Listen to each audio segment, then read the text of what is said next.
I swear to goodness, the one time I have everything ready to go. Technical difficulties. Thank you for joining the Escape With Me Book Club. Escape with me, Sam Reiner. And me, Danielle. Into our most recent read. Come with us as we evade reality and go into detail about a new book. We'll be covering the book from beginning to end, so there will be spoilers. Today we're going to New Beijing and the Eastern Commonwealth. Published on January 3rd, 2012, Cinder is the first book in the Lunar Chronicles series. Cinder is a gifted mechanic in a world of plague, overcrowding, and rumors of war. And on top of all that, she's a second-class citizen as a cyborg. This futuristic retelling of the story of Cinderella is rather beloved, but does it do the legwork to be worth the hype? Get it? Legwork. I do get it. Yay. She doesn't have a leg, guys. She's a cyborg. Without a leg. It's actually very sad. It made me very angry. She didn't have a leg? Yes, but we'll get to there. So this is a you pick. This is my favorite series in the whole world, I think. I've read it 5 or 6 times. Audiobooked it 3 times. I mean, you could say the same thing about the Ugly series. But the Ugly series was childhood. I found that as a preteen. I was a fully grown adult that found this series and loved. Yeah, a lot of people around me either want to read the series or have liked it, but I don't think I heard about it until we became roommates and you were reading it for a book club that you were trying to start that did not pan out. Welcome to my book club, where I will force you to read books and then talk about them for the internet. I recommend this series to everybody. Cinderella, Cyborg, YA. It's a big mix of stuff that not everybody's into. So you are only the second person that I've ever got to actually read this book, and the other one was a hater. What is there to hate? That kind of gives away my personal feelings on it, but I mean, I'd give this to my husband, who's a very serious English professor, dystopian, can tell you the difference between transhumanism and posthumanism. I'd give this to him. I have no qualms with that. It's a good book. Yeah, I have so much love for this book. So honestly, if you don't love it, if you don't at least respect it enough to be like 3 stars, anything less than 3, I don't trust you. It's obviously a 5-star, guys. I'm just saying. So age level is definitely a YA. The content warning, though, let's do this. Racism, terminal illness, emotional and verbal abuse, kidnapping, death of a parent, suicide mentioned, language PG-13, blood, medical gore, needles, self-harm, and almost suicide. The book doesn't feel as dark as the paragraph makes it out to be, except for the emotional and verbal abuse. That was a lot. Which Cinderella, you go in knowing she's not treated well, everything bad's gonna happen to this girl. Yeah, but I've read plenty of adaptations where it's like, okay, I don't like the stepmom, but this one, I hated her. Every time she popped up, I was so mad. The author does it too well, is all I'm gonna say. No, she does a good job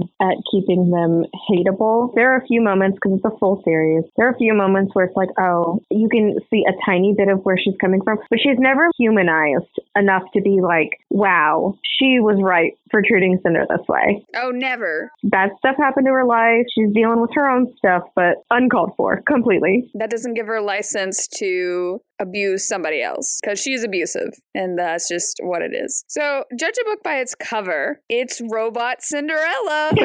Exactly what it says it should be. It's pretty on point, although it did make me think she was going to have a godmother moment where she got a skin grafted leg, and that did not happen. So technically, the cover is a lie. She almost did. That leg is a lie. She did get a leg, though. So is that shoe. I don't know where that shoe came from, why it had to be red, but I mean, it kind of stands out. It looks nice on the cover, but I don't think she wore a red shoe to the ball. Nope. She also did not have a skin grafted leg. I feel lied to. Yeah, because even at the end, when she does get a new leg, it's not even skin grafted. It's a lie. The cover lies to you and also tells you exactly what you need to know. I am torn. That's great and terrible. And then I've seen another one where I think it's Cinder like on a roof, and it's kind of really anime style with a lot of pinks and blacks. I can't really make out what the heck is on this cover, actually. I like the shoe one better. I think that gives you more idea what it is. That's the main one, I think. The other one does definitely give more vibes of, hey, this is going to be an Asian adaptation and not just Cinderella. Which also, I'm still unclear. Is Cinder Asian? Because I know the prince is. Well, she's lunar. Spoilers, guys.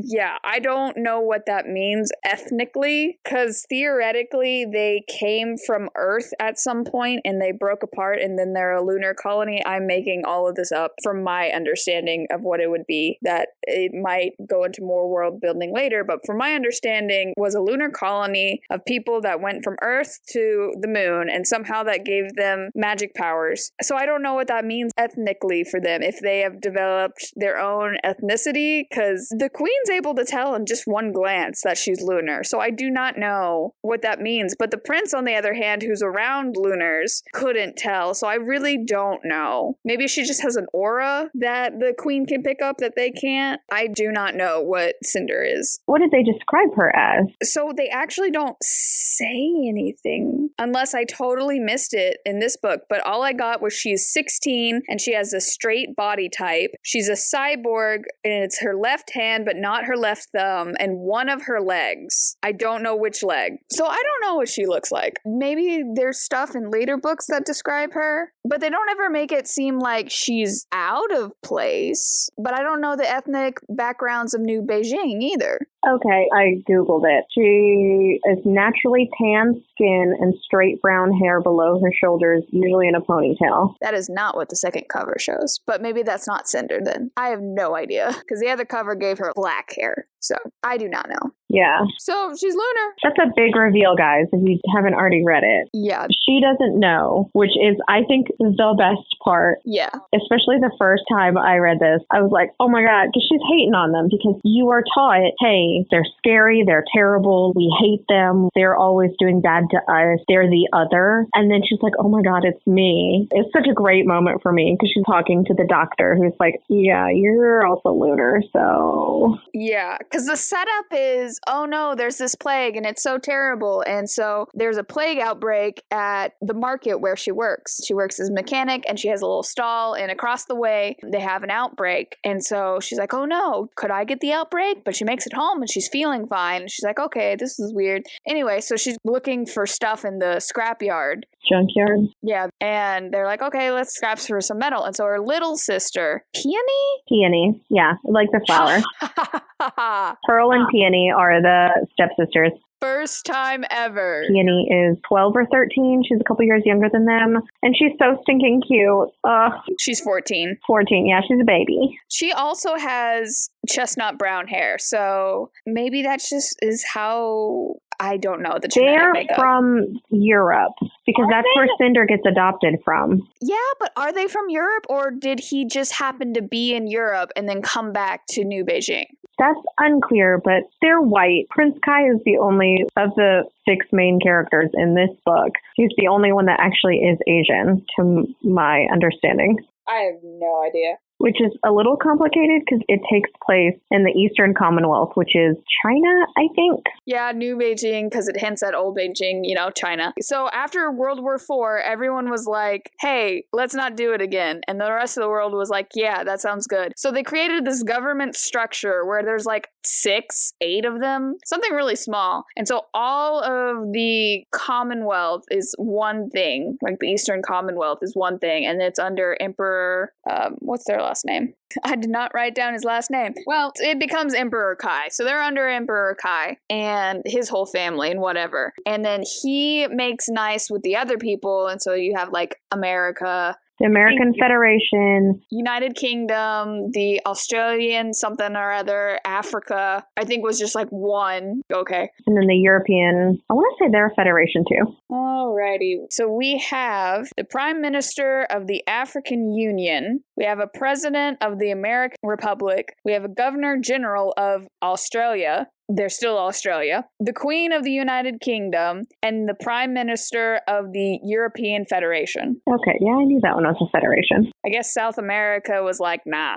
Unless maybe that's the American Republic, because they're saying North and South America got together. That's what I assumed, because I definitely forgot about South America. That's the government structure right now. And then you have Lunar, like the Lunar civilization, which is what this series is named after. I was always like, why is this the Lunar Chronicles? that makes no sense. And it's because their Lunar exists, except the queen is terrible, the worst person in the world, but she has brainwashing magic that she can use even on her own people. The heck? So no one actually does anything, and she has a really good army because of it, so she could totally just take over the world. But for some reason, I still do not understand, she is obsessed with the idea of marrying the emperor of the Eastern Commonwealth, and they make it sound like, hey, we're doing this because she wants a place to start. Basically, oh, I have an Earth portion, and now I'm going to wage war against the rest of Earth. Why doesn't she just go for the weakest colony and take them over and then be like, okay, I'm gonna take the rest of you down? Why is she putting up with Earth people? She hates them. I don't understand. What is this plan? So a little bit of it is just because it's easier if you are infiltrating from inside. So by marrying him, she gets access. But also, and I don't know which book it's explained in. Not this one. Not this one. So the lunar monarchy, whatever, is based on not, oh God anointed us, but somehow this family, their bloodline is magic and they're the only ones who can rule, and they're very superstitious about it. But her husband is a king consort, or will be. So Prince Kai, or emperor, because he becomes an emperor in this one, his empress is empress. So if he dies, she's it. She's in charge. It does not go to anybody else. It goes to his wife. Yeah, exactly. But why don't you just call yourself an empress once you take over Earth? She has to start somewhere. Start at the weakest colony. Just take over. Because that's the thing. They're like, oh, if she doesn't marry you, she could totally just take on the entirety of Earth altogether. I'm like, then do it. Why are you doing this whole political nonsense and dealing with this dude that you're like, yeah, I'm just planning on murdering you as soon as we get married? Is this like a narcissist drive to be like, haha, I can make you do what I want, Earthians? Now let me take you over? But it's dumb.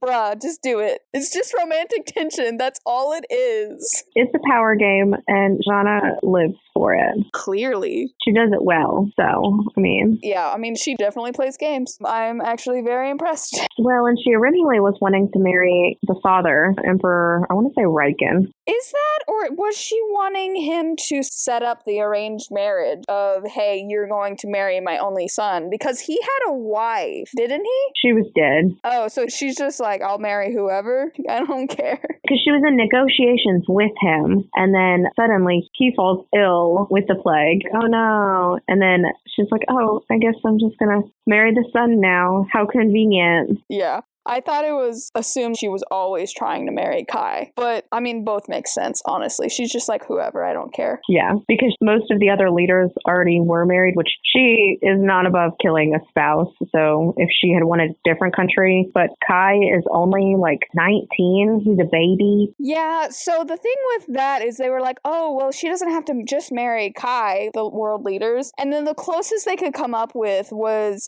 the Queen of the United Kingdom has several children, but it was like the third to the throne or something. So it's like, oh, he would never become king. He would just always be a prince, and she wants to be an empress or a queen. And she's already a queen, but she wants more on it. And I'm just like, there? But come on. I still think she could just take Earth out and not have to deal with anyone. That's what I would have done. If she just went to war against Earth and won, we would not have these 4 books where clearly eventually she's going to come to a downfall. Actually, I think there's more than 4. I think there's like 7 now. There's a lot. But that's all I'm saying. Her downfall is her wanting to be sneaky and become an empress queen. And if she had just gone to war, I think she just would have won. None of this would be happening. None of these negotiations. Girl, you foiled your own plot. My thing is, she can't just take over the whole world. Why not? Her manipulations, she has to be there. Yeah, but it's her army. They're like, oh, her army could totally do this. And I'm guessing maybe they can't, and that's why she's having to do this. But if her army was so great that she could just go to war against Earth, do it. Don't worry. She might. Eventually. No. But by then, not plot twist at all, because I called it as soon as I knew she was Lunar. Cinderella is the only princess that can overthrow I love it so much. the queen. No, I'm serious. As soon as he's like, oh, you're Lunar, I'm like, cool, so you're definitely She's the chosen one. Heir. She doesn't know this until the very, very end. She's aware that this person exists, and she knows a bit about her, and she knows that the Emperor is looking for this person, but... The lost Princess Celine. And I also knew this. I also figured it out pretty quick, because they're doing quote-unquote cyborg drafts to get people to test vaccines, because supposedly cyborgs are less human. Then I don't understand how we got there on that. But cyborgs are just second-class citizens, and everyone's like, oh, you're not human anymore. But you're the one who made me like this. Some of them, yeah, they signed up for it because it was like, hey, I was dying. Give me this artificial arm or fix my eyes or whatever. They needed medical procedures to make them cyborgs. They weren't born this way. You're cyborgs because you have to be. Yeah, but I'm thinking about even if we were doing an interpretation, because this is supposed to be many, many years in the future, we have people who need artificial limbs already. If they could change up to cyborg limbs, I can't imagine how we got to, oh, cyborgs aren't human. Anyway, that's not the important thing. The important thing is we're there already. I don't completely get it, but we're there. So that's the draft. And at the very beginning, his assistant's like, oh, you turned away every single male from the draft for like no reasons whatsoever. So she's like, what? You're being sexist, blah, blah, blah, blah, blah. And suddenly this teenage girl shows up and he's like really excited. And so I figured out pretty quick after it's like, oh, she's Lunar. She's the heir. I was like, oh, he's been looking for her. Yeah. He set up this entire cyborg draft just to try to find the heir princess. And he is marble mouthing around the truth the entire time. It was so frustrating. Could you not just tell? Even at the end, at the very end, she's in jail with the Lunars because stuff went down, and we'll come back for that. But he shows up and he's like, hey, here are some limbs, because she doesn't actually have good limbs. She has bad limbs that she got when she was 11, but now she's 16, so they're really bad. Also, she lost her foot at the ball. Guys, it's her shoe. She lost her foot. But they immediately picked it up and they already knew she was Cinder. Didn't have the chase of Cinderella. Well, didn't have the mystery afterwards. There was a chase. She lost her foot, guys. So he's giving her an arm and a leg, literally. And he's like, hey, I'm going to Africa. You should go to Africa. And she's like, why? Why should I ever leave this place? I'm terrible, blah, blah, blah, blah, blah. And he's just 2 pages of him dancing around it. And then he's like, oh, yeah, and by the way, you're the heir. And she's like, I'm the what? Yeah. And he's like, you're the heir. See you in Africa. Bye. He does dip out pretty quick. And I'm like, you are a troll, sir. You have all this information, and you're just like, I'm going to trickle truth this for the maximum amount of drama that I can create. Yeah, Dr. Erland was something else. I love him now. Obviously, he's the godmother character.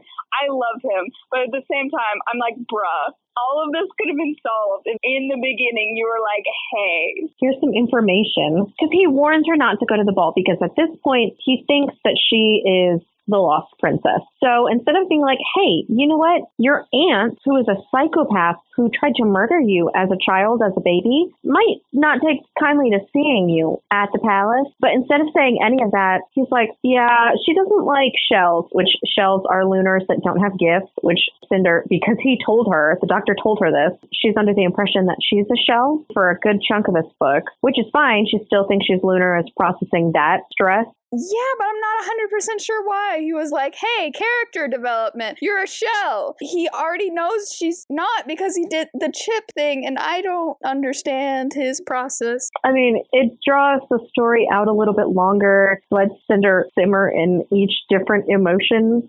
He is a messy bench looking for maximum drama. That's all I can say about this man. Oh, yeah. He keeps secrets, even from himself. Why? Because then, of course, she's an idiot and immediately goes to the palace to deliver the android to the prince. And, of course, the queen sees her. Because she doesn't understand. He's like, oh, you can't be here. It's dangerous for you. And she's like, oh, okay, why? And he's like, oh, you're a shell. And she's like, oh, okay, I don't really understand this. And so she comes to the palace because she's like, oh, well, this is more important. But if she knew, hey, I am the only princess. I will be murdered. I will be hunted. Not only if I get murdered, my entire cause goes down. I think she would have stayed away from the palace because she delivered the android android because she was like, oh, it's super important that he gets this information about the lost heir so he knows that they exist. Girl, it's you. The irony. Oh. Dr. Erlin's just sitting over there. Whatever. Booking his trip to Africa. And that's the thing, he just lets her leave after the first time. So she gets donated to the draft because her mother is terrible and I hate her and she's the worst person in the world.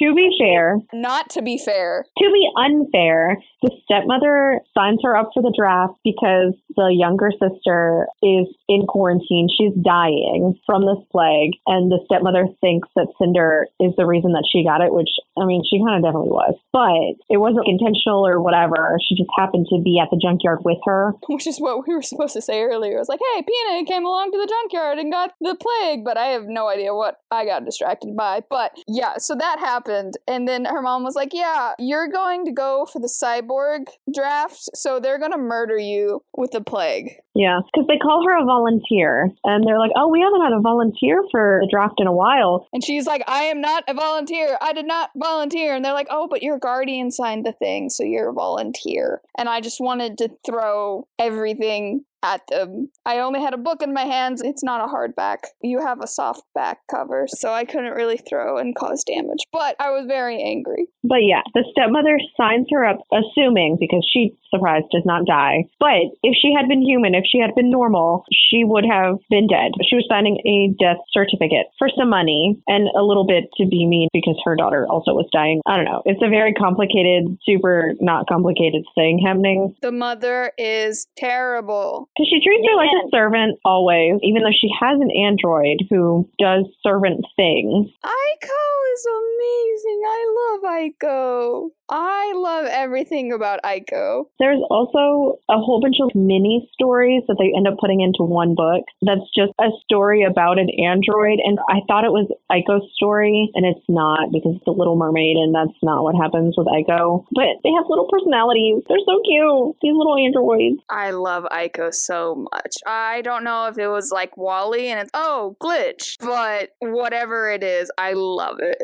Anyway, so she's in this draft, and that's how he gets part of her blood. He's like, oh my gosh. And mentally, he's like, this is totally her. And so he gets her in the room, and he's like, hey, you're immune to the plague, which is the first thing he tells her. This is one of 3 reveals that he has. Yeah, he's got some good reveals. And so he's like, hey, you're immune to the plague. And she's like, excuse me? What? The plague that is literally killing everyone on Earth? What do you mean? And he's like, so yeah, you're immune to the plague, so we're gonna get blood from you and da-da-da-da-da. And is that when he's like, hey, she's Lunar? No. That's the second time. Yeah. Oh yeah, it's like halfway through the book. A couple of days later, because she comes back every day for a couple of days. But he lets her leave. That's what gets me. I have finally found the heir. Let her go. Well, she has to go back because she has no money, nowhere to go.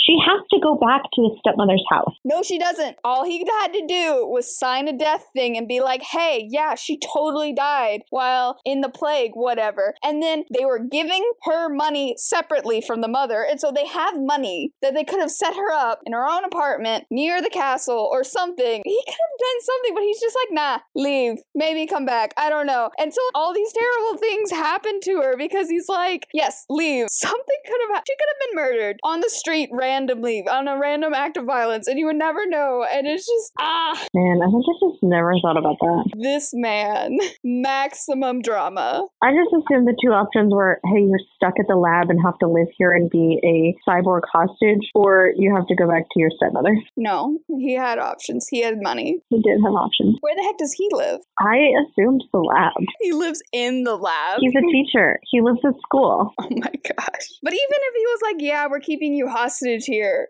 well, he figured out for sure that it was her. Yeah, because that would not have taken more than a day, if that. Because that's all it took, was a day. It might be 2 days, but still, or until he tells her. These people have terrible plans. These adults are very irresponsible. Good thing the 16-year-old is here to set everything straight. Oh my gosh. This is a YA. If the adults were competent, the teenagers wouldn't need to do stuff. She's literally the chosen one, guys. I know that happens a lot in YA, but she literally is. Everything. She's a cyborg, she's a lunar, she's a princess. She's a mechanic. They keep going back to that, and it is funny because it's like, oh, well, I'm greasy because I'm a mechanic, but that is your whole personality, girl, and you have so much else going on. But I kind of love that. It's like, I am cyborg, I am a lunar, I am a princess, I am a mechanic. It's more her identity than any of the other things. Well, good. We need more women in STEM. Let's do this. I'm for it. My favorite character ever is Violet from the series of Unfortunate Events. Let's go. Inventors. Dr. Erland, everything about him. Because he also is lunar, but they go a little bit crazy when they don't use their gift. Maybe that's the problem. Maybe he really is going crazy and he's like, yes, let's do this like this. And he's also older, too. He would have been her grandpa's age kind of thing. He's the head of an entire research facility for the royal family. I think he's competent. So, yeah, she leaves and she's like, wow, I'm immune to this stuff. And then she comes back and he's like, oh yeah, and you're also lunar. And she's like, whoa, that's crazy. And then at the end of the book, he's like, oh, and by the way, you're also the princess. And she's like, excuse me? This could have all been in an email. This could have happened the first day. Tell me all the information, please. And the reason she left so early is because Prince Kai comes in and is like, hey, I know you, because he gave her android in her market stall. By the way, the meet cute is very cute. I actually liked it a lot. Because they're so cute. Okay. They might be my favorite couple, but they might be my second favorite couple of this whole series. They are very cute.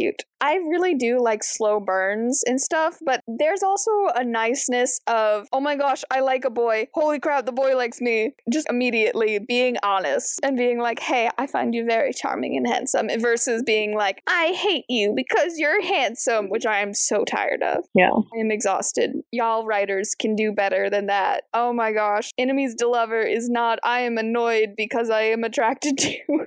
I mean, it is, but it isn't.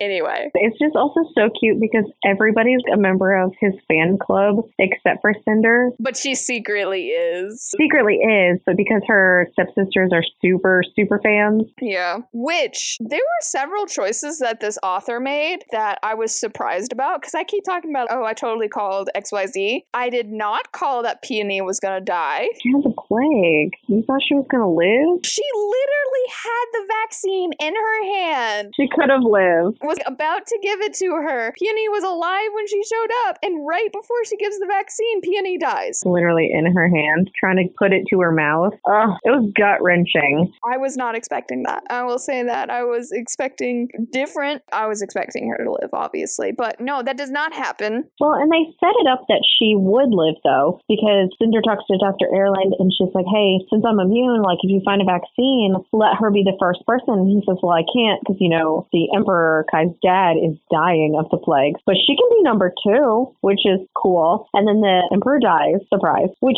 Cinder, I don't know. She has no social cues going on at all. She doesn't say, hey, sorry your dad's dead or anything. She realizes later, every time she talks with Kai, she's like, man, I should have said something else. And I think that is so real. It's very 16-year-old girl. Yeah, because she's got a lot going on, to be fair. But she's so wrapped up in herself, she doesn't see her boyfriend, or well, not boyfriend, but her love interest's own trauma happening. It's a lot. But they set it up that Peony will live because they're like, hey, I can get the vaccine second. Sweet. And then if they get a vaccine, a single vial. From the Lunar Queen, who suspiciously suddenly has it now that the Emperor is dead. They've been dealing with this plague for several years now, it seems. But she's going to pull out a vial and be like, oh, we just so happen to have a cure. And if you need it to be, you know, totally mass produced so you can save everyone, we can just so happen to accommodate you.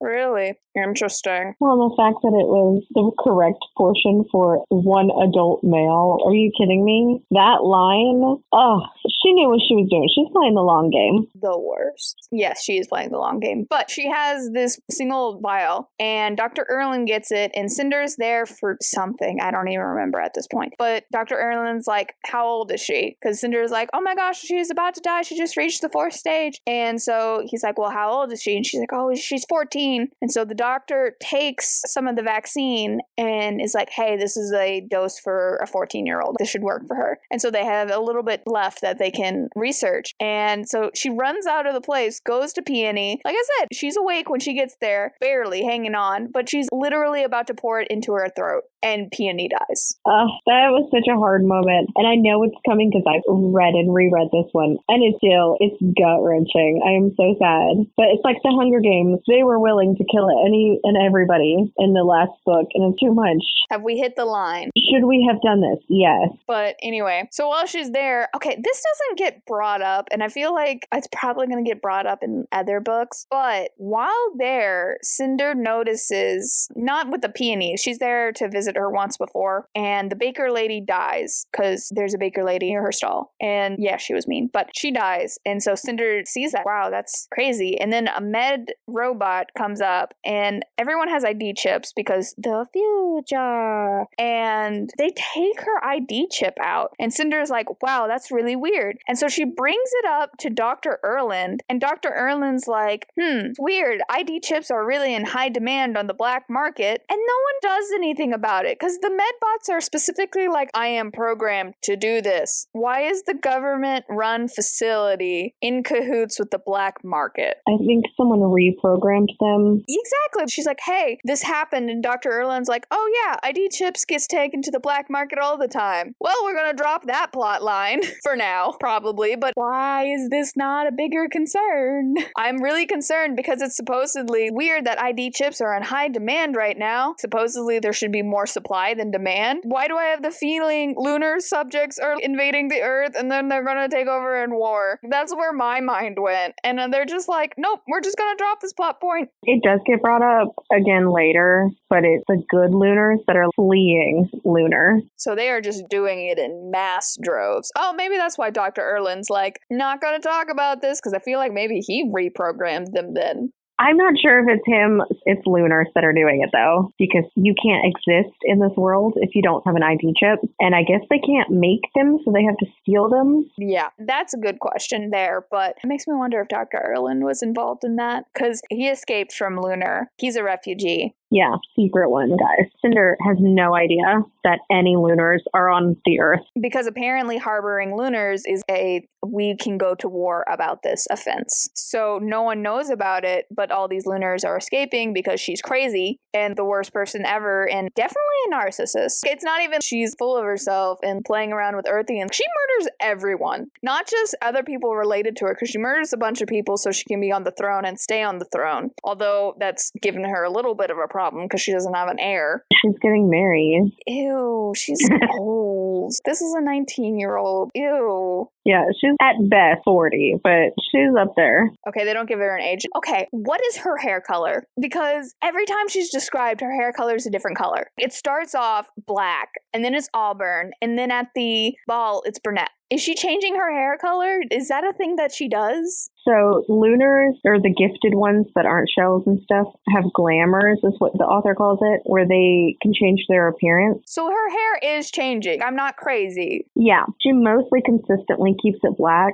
because she wants to look like, basically just picture Snow White. But the evil queen. Hair is black as ebony, skin as white as snow, because she's also pale. Lips as red as... Oh, I don't know. They don't mention her lips ever, so I don't know if she has red lips, but vibes. Yeah, that's the vibe. Because all the Lunar Chronicles books are different fairy tales. So you get Little Red Riding Hood, you get Rapunzel, you get Snow White, obviously Cinderella. And so they all kind of play into that. And we meet Rapunzel. Her name is Cress, briefly. Cress is my favorite. I go back and forth between her and Cinder, but I think it's Cress. She's just so cute. Her book is my favorite. It's the third one. Good to know, because you've already ruined that you hate the second one. Little Red Riding Hood, are you kidding me? Come on. It has its merits and whatever, but if I had to pick one as a skip, which I do every now and then when I redo the series, I'll just skip Scarlet, which is the second book. It's Scarlet. I don't vibe with it immediately. The audiobook is fun though because they're in France, sort of. So she's got a French accent. Yeah, looking over the names and stuff, Scarlett's the only one that doesn't get mentioned in this book because you have Cress, because there's a moment where Cress is like, oh my gosh, you need to tell the king about her evil plan, and that's why she goes to the ball. And then you get Winter mentioned, that she's a lunar princess and she's Levana's stepdaughter. Yeah, but she can never rule because she's not of the royal blood. So she's not a threat, so she doesn't get murdered. But you've either met them or you understand who they are. Scarlett's the new character. Yeah,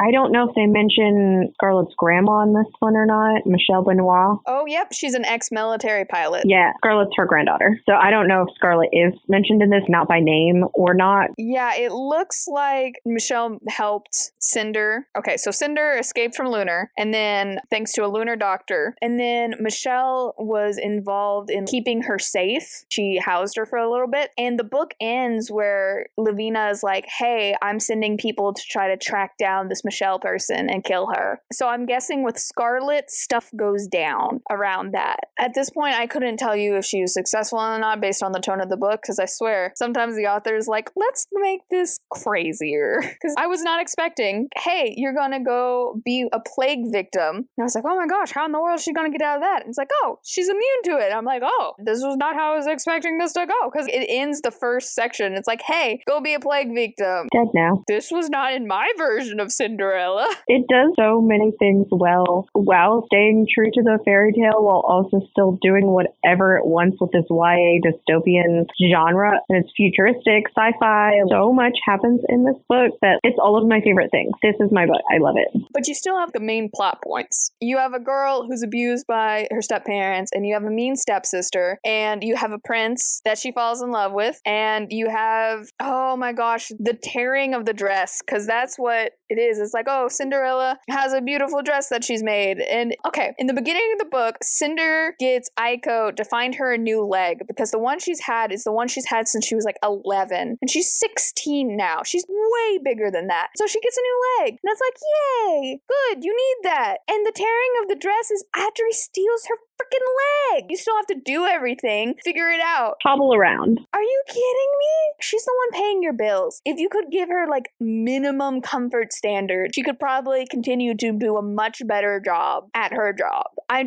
She's so mean and short-sighted. I hate her. I can't even respect her for, okay, you're evil. Like Lavina, I have a healthy amount of respect, even though I'm like, your plan to become Empress is dumb. But everything else, I have a healthy amount of respect for how evil you are. I do not feel the same way about Audrey. Yeah, because her ambitions are so petty. I don't know. I think because Lavana tries to do the whole conquering the world thing, I feel like at least it's, oh, okay, you're terrible, you're evil, but you have goals. Audrey literally is, I kind of want my daughter to be married. I don't want to work. I want to be a housewife with a dead husband. I feel like even Disney Cinderella, healthy respect. She's kind of terrible, but the way she does it is, I don't know, there's something about it. There's an intelligence there, but I didn't feel that about Audrey. I felt like Audrey just reacted to everything and was just like, how can I be as mean as possible to this person? Well, and it's brought up multiple times that Audrey blames Cinder for her husband, Gareth,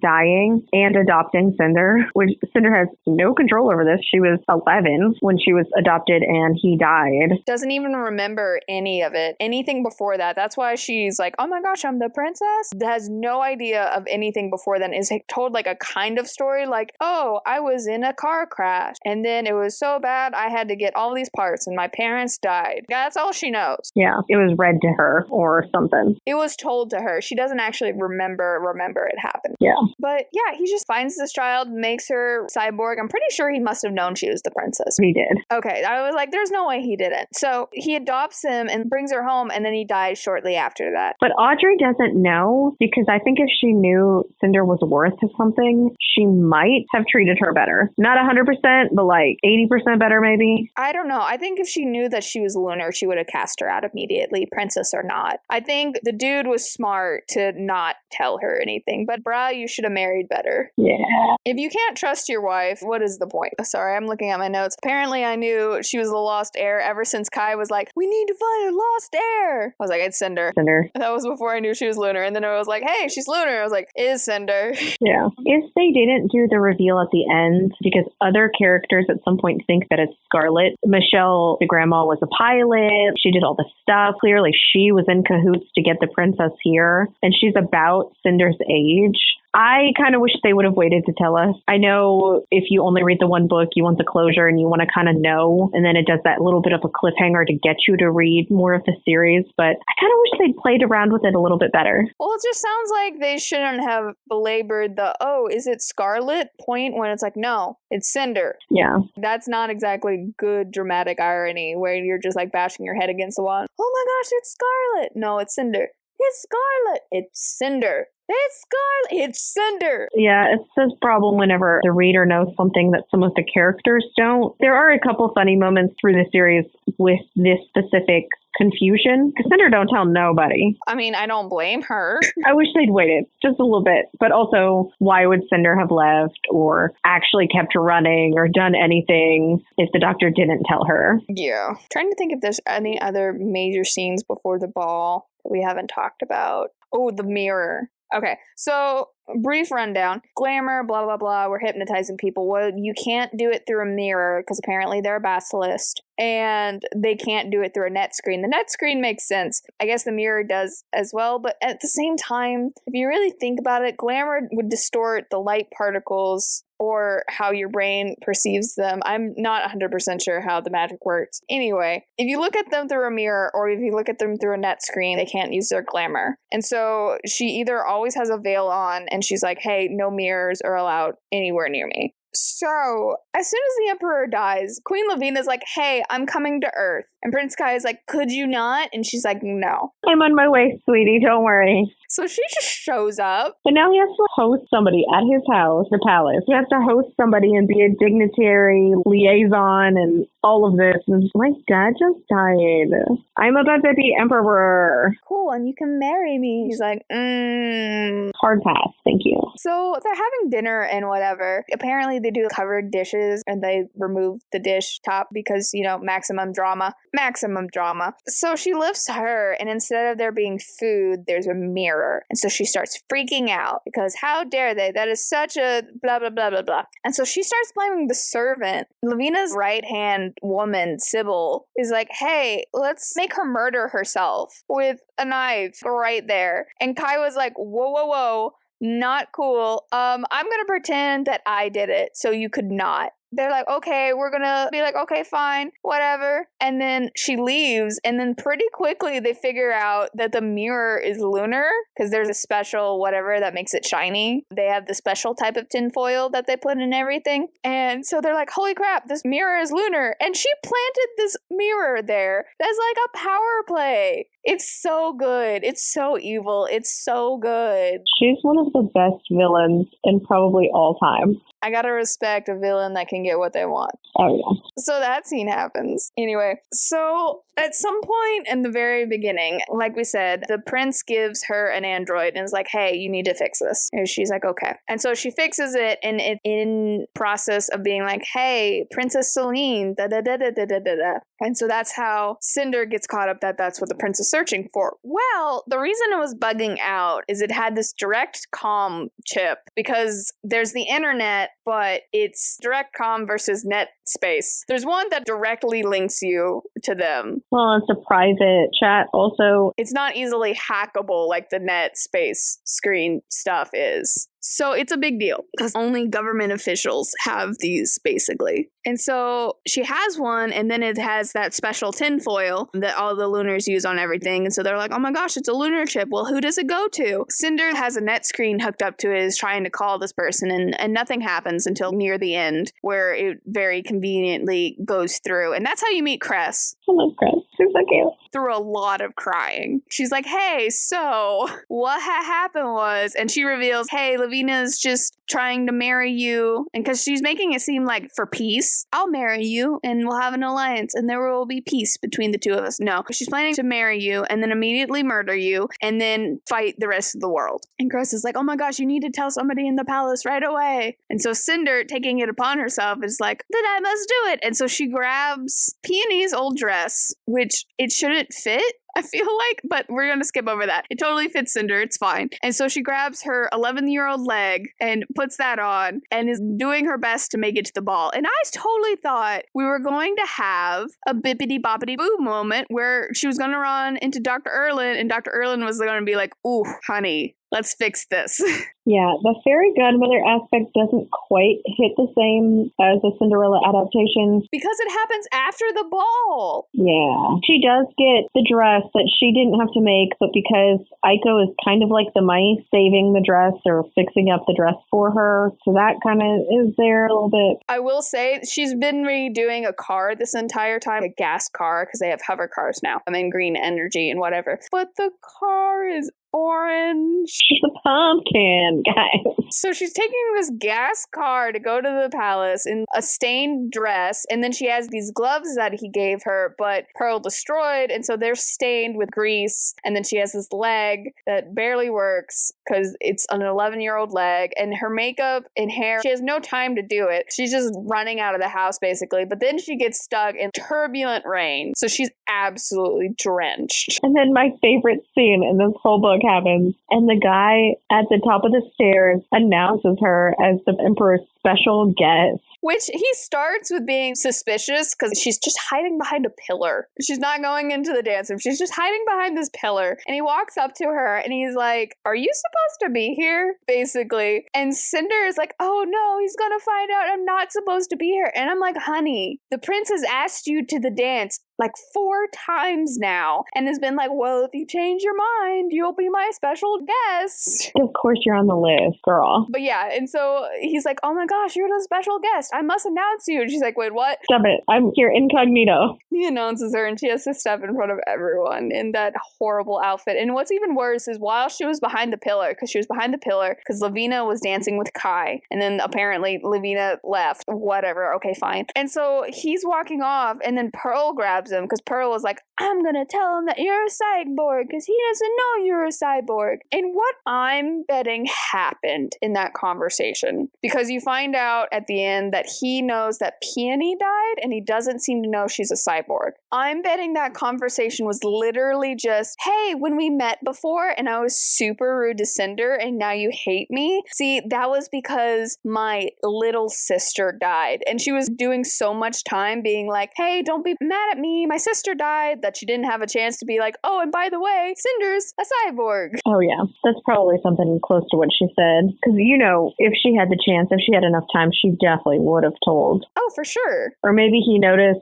she said, oh, hey, this is my name, like the Lynn Pearl. And he's like, hey, I hate you. And she's like, no, please don't hate me. My sister's dead. Dance with me. So yeah, that happens. So she has to, in front of everybody, this whole scene, the secondhand cringe. Favorite scene. It's so uncomfortable. It is. So she goes up and is talking to him and is like, hey, I need to talk to you. And so Kai does his best here and is like, hey, everybody, stop staring at her, please. And is like, hey, everybody dance. And they're like, okay, let's dance. Because freaking Adri, Cinder comes out and about to approach Kai, and Adri steps up and is like, you need to leave, and almost freaking slaps her in front of everybody. Which is ridiculous. Adri, you're an idiot. Because until this point, I don't think she physically hurt Cinder. No, neglect for sure, but she has not physically attacked or struck Cinder. I mean, it was a weird moment anyways. Yeah, she definitely had the emotional abuse, neglect, and making her a servant. But the fact that you chose to try to smack her in such a public place, I felt really weird.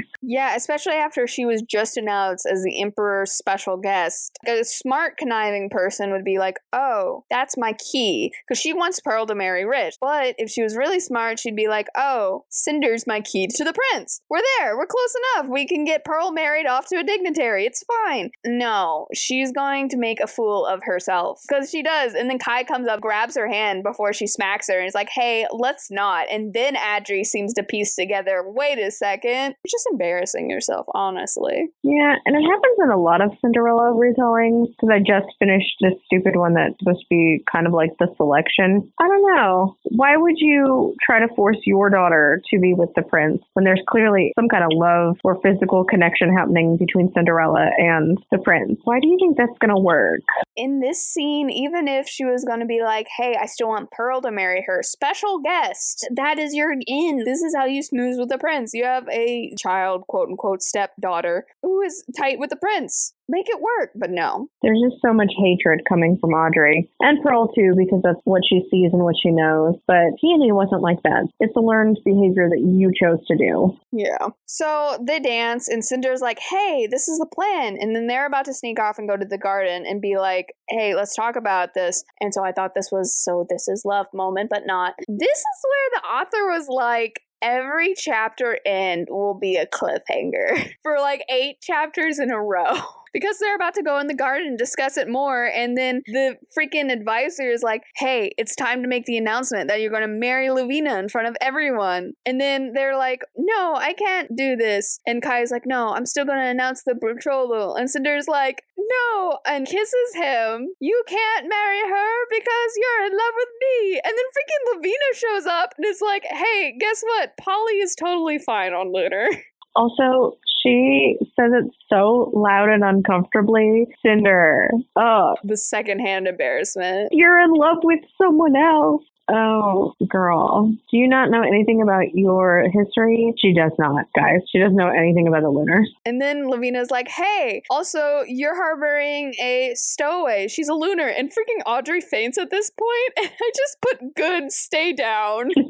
I hate her. Well, and Lavina clearly at this point knows who Cinder is. Oh, for sure. This isn't just any Lunar and she's being a butt about it. She immediately knows who this is. Yeah. So you have to choose. Either we go to war and you keep her, or you give her to us and you don't go to war. And so Kai is like, well, I can't war with you, so I guess you get Cinder. And Cinder's like, fair. She's not mad about it. And all I could think was literally to be an attendant at this ball with how much drama is happening. I mean, it have horrifying ramifications, but the immediate tea of all of this going down. But anyway, so then he refuses to marry her, but Cinder's a prisoner. Yeah. Cinder takes the moment to be like, oh, I'm about to be captured. Lady, you're ugly. Because her eyes, for some reason, are seeing past the glamour, and so she's seeing the actual face of Lavina, and she just blurts out, wow, you're ugly. You're really not beautiful, or something like that. And all I could think was, girl, broadcast, hit play. Can she do that?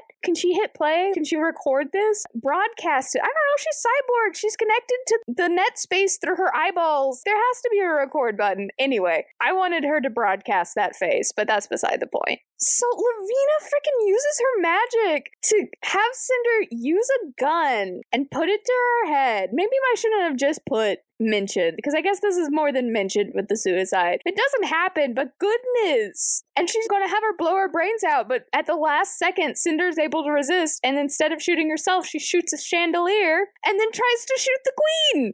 Yeah, it does not go well for her. And when it doesn't go well, she decides to make a mad dash for it, and she runs out into the garden, and then her freaking leg falls off because maximum drama. That is one of my favorite moments. She loses her foot. And she freaks out not only the Lunars, but also Kai and his advisor. Everyone's just like, what the heck just happened? Poor Kai does not know that his crush, his little girlfriend, is Lunar, first of all, huge bombshell, or Cyborg. She's told him nothing about herself. See, I wonder if he had an inkling and he was like, but he wasn't confirmed. Kai is an idiot. A sweet, blessed, so cute little idiot. Yeah, she just loses a leg. And then he's like, oh, and also she's Lunar. And so he's like, was this all a lie? And I'm like, oh no, my heart. I know. He's like, I can't trust my feelings because you're Lunar. And she's like, no. And she wants to explain, but how the heck do you explain? No, it wasn't a lie because I wasn't able to use my magic until recently, after I fell in love with you and vice versa.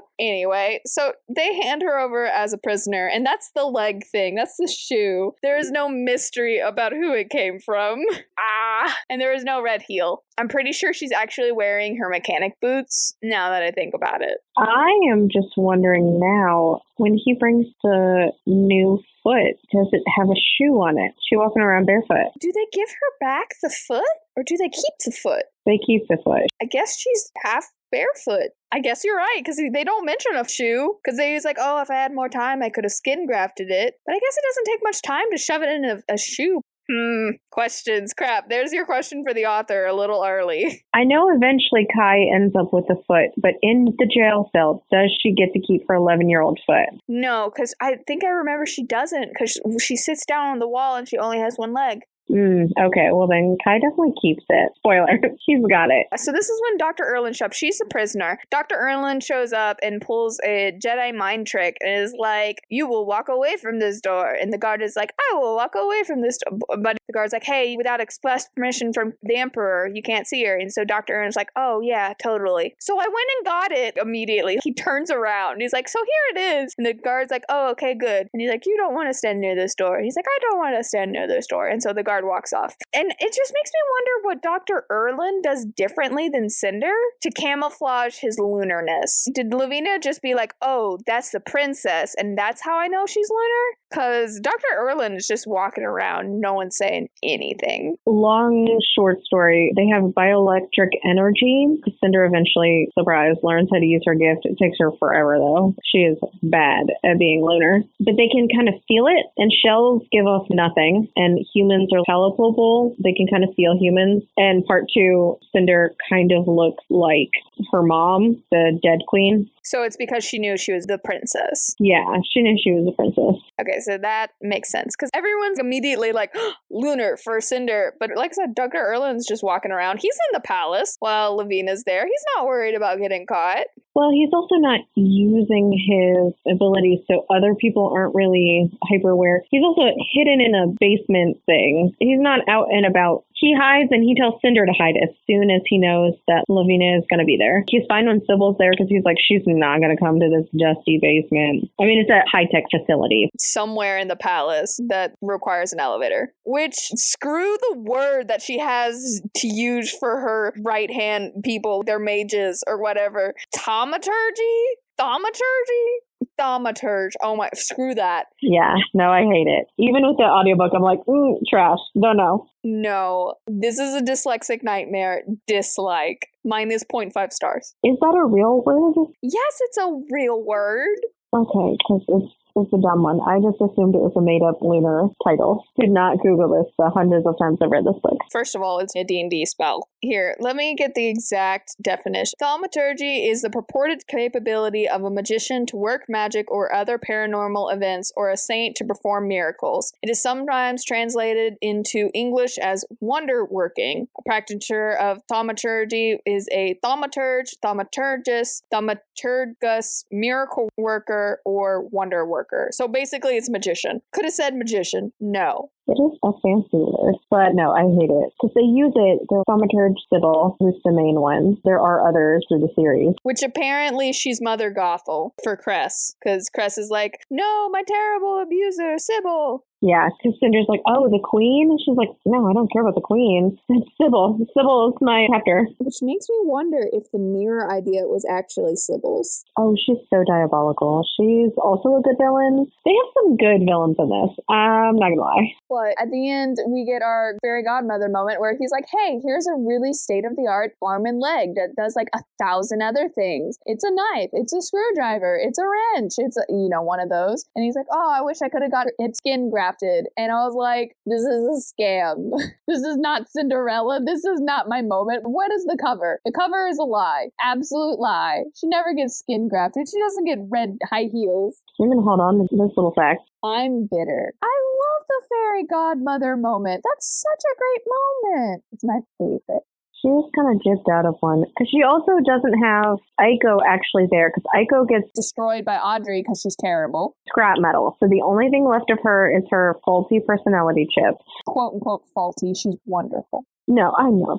So, of course, Cinder takes that with her. She also has stolen Peony's ID chip from the quarantines, which is a gross moment. She cuts into her little sister's dead arm. It's worse when she does it to herself. Yeah. Twice. But she starts it, and then Cress is like, hey, I'm here. And then they start talking, and then at the end in the jail cell, she's like, oh, my hand could be a knife. And then she removes the ID chip and is like, there's some lovely medical gore. A fugitive on the run. She should probably not have one. It's true. But this is another point where Dr. Erlin's like, hey, you are really important and you need to escape from here. Otherwise, all is lost. So I'm going to Africa. Good luck with your jailbreak. Maybe you'll see me there. It's not like Africa is a gigantic continent.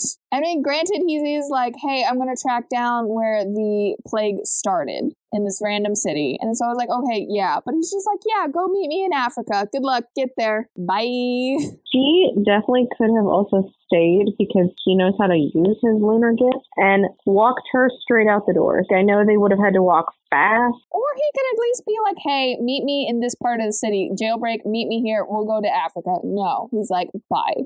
Get to Africa somehow. Bye. And he says something about like, oh, when it's convenient for you, or some kind of stupid one-off line. Sir, you're not good at your cause. He searched for her for years with the Cyborgs draft. You got her. She's in your grasp.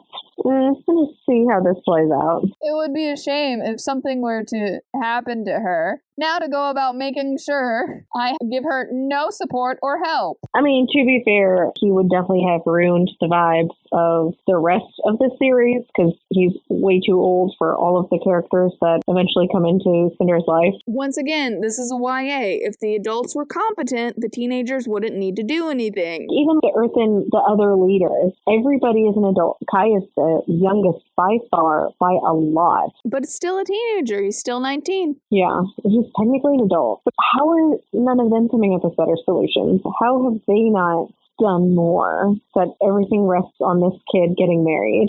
Because this is a Nickelodeon movie. Can't have competent adults here. Anyway, I think that's the whole book. The most interesting scenes. General thoughts. I am going to give this the very, very rare. I think this book could have had more pages, and I would not have been mad at all. I think this book, the story, all this stuff had more in it. And so if she had like 100 extra pages, I wouldn't be mad. Girl, she has 6 more books. Yeah, but I'm talking about this book specifically. I'm very glad it is a series. It deserves that. It's worth it. I read so many fantasy books though, and I'm sure any podcast listener could make a drinking game of it. But there's so many books where it's like, oh, it's a 600-page book, but only a 300-page story. No. This book deserves all of its pages plus some. Well, and in the rest of the series, Cinder does still get a story, because I know the other ones are named after the other girls, but Cinder still is the main character in this series. Oh, interesting. I thought it went to all 4 of them, and it's like, hey, this is Scarlet's backstory, and Cress's backstory, and Winter's backstory, and then they come back together or something. It interweaves. It is a lot of Scarlet in the next one, but Cinder, I think, opens the book up. It's back and forth between the girls. Interesting. Yeah, no, you get to fully know Cinder's story, because she's the chosen one, guys. I love it. Please read this book. Thank you. No critiques, except for maybe a better fairy godmother moment. Except for all the critiques we already gave it. Yeah, it's fine. It's just flawless. Don't care. Worth looking past them. Yes. Which I think is rarer than flawless. One question for the author. Can you think of one beside the shoe one that we're now both curious about? Well, and a lot of times the author doesn't get to pick the cover completely. Although, I will say, your book had interviews with her in the back of the book, and she was like, they sent me the draft, and I was like, oh my goodness, I love it. And she's like, of course I don't have a big view, but she's like, I think my publishers would have changed it if I made a big stink about it. And I was like, that's probably fair. Think is a very good place to be with traditional publishing. But she loved the cover. So she didn't make it, but she loved it. It's a good cover. I will give it that.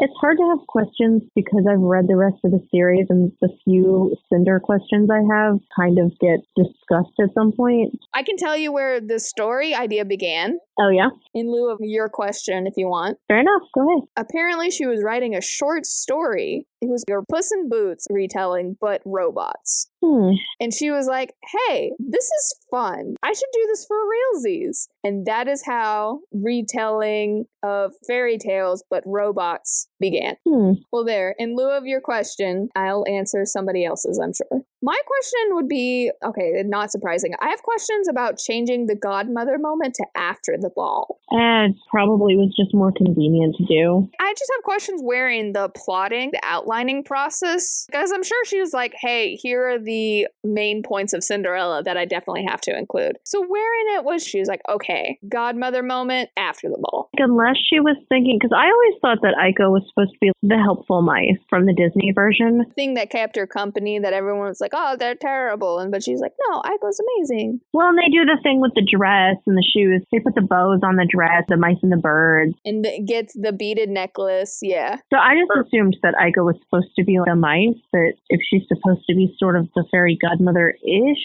maybe if that's what the author was thinking, it doesn't hit as well. See, no, that was the thing. I thought it was like the mice presenting the first dress. Okay, Aiko gave her a peony's dress. I thought it was still that, but yeah, I think it's definitely like, oh, I've given you new limbs. That's more of the godmother moment. So I'm just curious, because at some point she had to make that conscious decision. This would be better afterwards, and I'm curious. Yeah, he would not have let her go. I'm sure that's what it came down to. Rating. I'd give this Learning You're Dating a Cyborg out of 10. I know Kai was all like, this is terrible, but I'm more like, I want to know all of the things. I have a lot of questions. I'm very interested right now. I'm going to give it a going to the ball, looking like trash, but feeling like $1,000,000 because your man's there and he loves you for all your flaws. That's what this book is. Ultra specific. It's very specific. That's all my ratings are. I don't know. I think this book has a nice dress. I give the cover a hard time, but the cover is really nice. Yeah, it's more of because of Cinder's inner thoughts and processing being a lunar. It's messy. It's messy, but it's cute. And it's good. The full thing. Okay, so this is going to be a dumb question for you, but would you read it again? No, I'm never going to read this again. Just kidding. I reread this whole series or listen to it because I do like the audiobooks lately, at least once a year. We're coming up on time for you to read Scarlet again. And then by the time I'm done with this series and you eventually get around to it, next year we'll do Scarlet again. We'll see what happens. Hey, you have to pick the book. I could just skip Scarlet this time, and then a couple months from now, when we record Scarlet, I'll just read it then. There's a thought, but yeah, I'd read it again. I really enjoyed it. I want to listen to the audiobook. You said the narrator is really good. Oh, she's got a fantastic voice, and she does the accents pretty good. Kai doesn't sound Asian, so I'm kind of glad she doesn't do that. But like I said, with Scarlet, she's French. She's got that thicker accent going on. Yeah. Overall, this series, she does a good distinguishing voices thing. Nice. That's always fun. Read this book again. But have you read this book? If you could have a cyborg limb, what would you want? Do you have any book recommendations for us? Tell us all about it in the comments below. If you like the video, hit like, and if you're enjoying yourself, hit subscribe for more. Thanks for exploring Cinder with us. I'm Sam Reiner. And I'm Danielle. And we hope to see you and a friend here next time. Escape With Me Book Club is a Lunar Skulk production. Check us out on TikTok or Instagram to keep up to date with us. Lunar_SKULK.